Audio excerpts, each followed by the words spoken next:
and welcome to Adventure Airsoft. Please hit that subscribe button and the little bell for notifications on new upcoming content.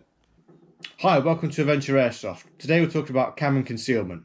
Predominantly spraying of weapon systems, ancillaries to conceal yourself better in the surroundings you're going to be working. So as you can see here, I've got a selection of things that come in different colours. You can specify these in MTP colours, but if you want to get sort of a better camouflage, or you want to change things to different environments, best thing to do is spray them. Okay, so as you can see there, that comes in a olive green. Magazines tend to come in black, weapons tend to come in black unless you specify otherwise, and some of them can be quite costly to get them resprayed or to have them in different colours initially, and they may not be the best representation of the area you're going to be working in. So the first things you're going to need to start off with then is you're going to need a few different tools to remove things like foregrips from weapons, to remove sight systems from weapons. You're going to need a selection of masking tape to cover things up. Before we go any further spraying then, the first thing I want to make sure I get across to you is different ways you can use foliage or use things at your disposal to get different patterns. Okay, the first way is my favourite way, which is sort of a Hessian bag. So this is either a wash bag or a bag that normally eye protection may come in, or generally, you know, a Adobe bag from the military. But you can see this makes quite a nice destructive pattern. That's what that looks like, and you can see that quite a lot on. Once you start doing different layers with different colours, that's really effective to break up the pattern. Okay, the other thing you can use, which I quite like, and I've used quite a few times before, is ferns. Ferns grow obviously all over the country, all over the world, in like ditches and quite moist areas. Okay, but ferns, even these are quite dry, they make quite a nice pattern there. As you can see, if you're using different colours, multiple colours, they look fantastic. And I'll be using that when we start spraying my kit, just to add a few little details. Okay, the other thing you can use, which is quite effective, certainly for long barrel weapons, is what I like to use called a silhouette style. Take different sizes of leaves. These are quite dry now, but basically take them to a board, roughly rip the board so you've got some sort of silhouette, and you can use that a bit like that. Okay, so you can use that on bags, or you can use that on other types of material to break up the pattern. So you can layer it up like that as well, and that gives a really nice natural look to things. So there's a couple of ideas there you can use to different spray. Today we're going to be using this. Once we've got the base coat on, we're going to be using that to add a few flecks, and then we're going to add some of this to do some of the features. Okay, which will come out in a second. So then the weapon spraying, well, weapon and ancillary, should I say. So a couple of things. I'm using Krylon, as I mentioned before, Krylon camouflage ultra flat. I've got three colours here. I've got khaki, olive green and brown, even though it's khaki top, which I found out to my expense. So basically, magazines, if you want to do magazines, a little tip, I've seen somebody spray some magazines online, and it was quite an interesting video. They basically marked off the magazine, masked the bottom bit, and then sprayed the top bit, the wrong bit. So basically, put your magazine in, mark it on a pencil where you want it to go to, mask that top area off, because you don't want that fouling on there or making it a bit stiff to get in your rifle. You know, it's just basics basically, and then you can spray the bottom bit and you're fine. So mark it with a pencil and crack on. Optics then, I've gone for spray on my optics. There's a few things that clearly I don't want to spray. I don't want to spray the actual glass face themselves there, so I haven't done that. I've masked that up. I've masked the brightness adjuster because I want to see if I'm going to red or green or not, without having to really think about it. The elevation, depression, the adjustments, the windage adjustments on there then, I've masked them up, and I've also masked up the on-off switch because I want to see whether it's supposed to be on or not. Apart from that, that's getting sprayed. I've got a GoPro mount to respray because I've had to fix a break in it. I've got some of our foregrips, so you can see those online. There's a Facebook page with these on if you're interested in these. They're 3D printed foregrips, quite nice and comfortable. This one's called the Ball, and this one is called the Arrow. So they're quite nice and simple. So prepping the weapon then. So the first thing I've had to do to prep the weapon is that there's some areas I don't want sprayed. Some areas I do want spraying, some areas I don't want spraying. So I don't want spraying magazine, clearly. I don't want to make it difficult. So where I've got the magazine there, I've masked that off. I've also masked off the inside of the barrel. I don't want excess paint going inside the barrel.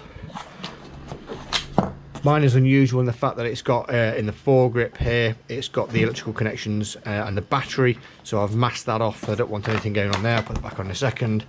And also I've masked off the dust cover is. We can see the sort of fake bolt that moves forwards and backwards. I've masked that off as well, because clearly if any paint gets on there, that's going to be difficult and prevent the full functionality of that. And I've also masked off the charging handle, which is also the basically gearbox, removes the gearbox load, so I want that to function without any issues, so I've masked that off. Apart from that then, let's get spraying. So I've previously mentioned that I've shown the effects you can use with foliage. I might use a bit of foliage later on just to finish a few things up, and I'll see how it goes, but my intention today is to use this old method of Adobe bag, or an old Hessian bag, or something with this kind of pattern on it. But first off, what I want to do is I want to give everything a liberal coat of basically undercoat. And the undercoat I want to be using is, I want to use your carpet today.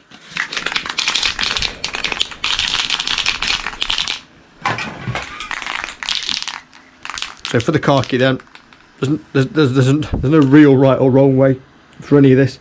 Just nice light coats, really nice light coats. Let it dry, give it good time to dry, and then go back to it. But we're not making a masterpiece here. It's going to be rough and ready for the battlefield. It's going to be rough and ready, sort of destructive camouflage pattern to be used. So it doesn't have to be exactly neat. That's why the masking isn't 100% neat, because you don't want perfect neat straight lines.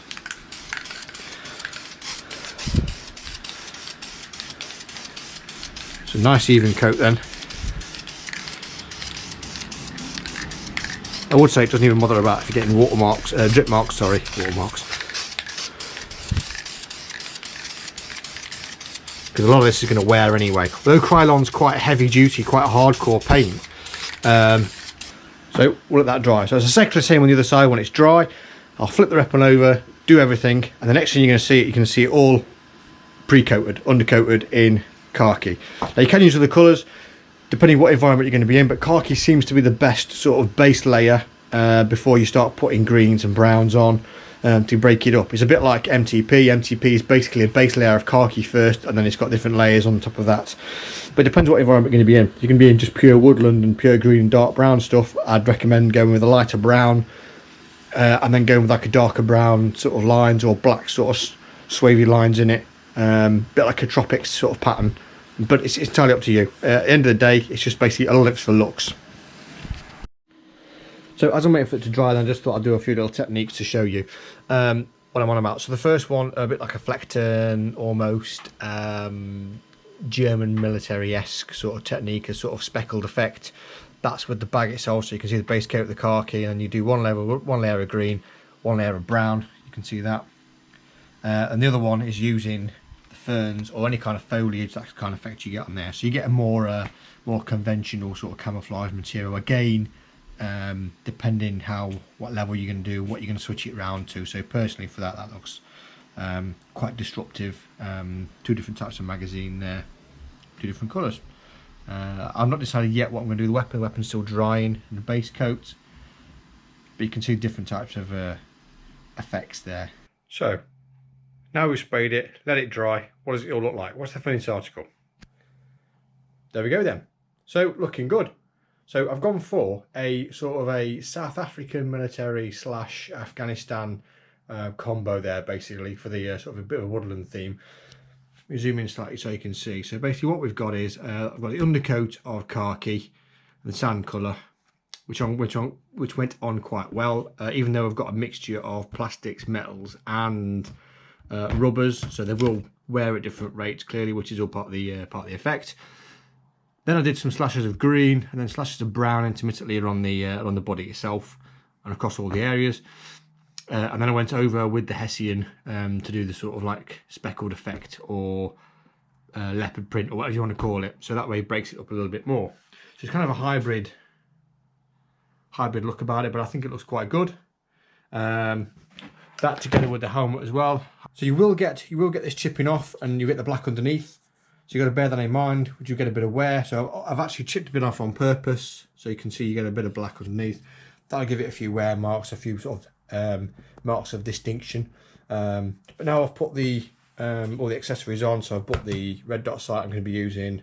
The mags look good, matching it nice and complete, and the foregrip as well, which is actually available to order if you do require some. That's it really. So hopefully this has been interesting. Please follow us and subscribe.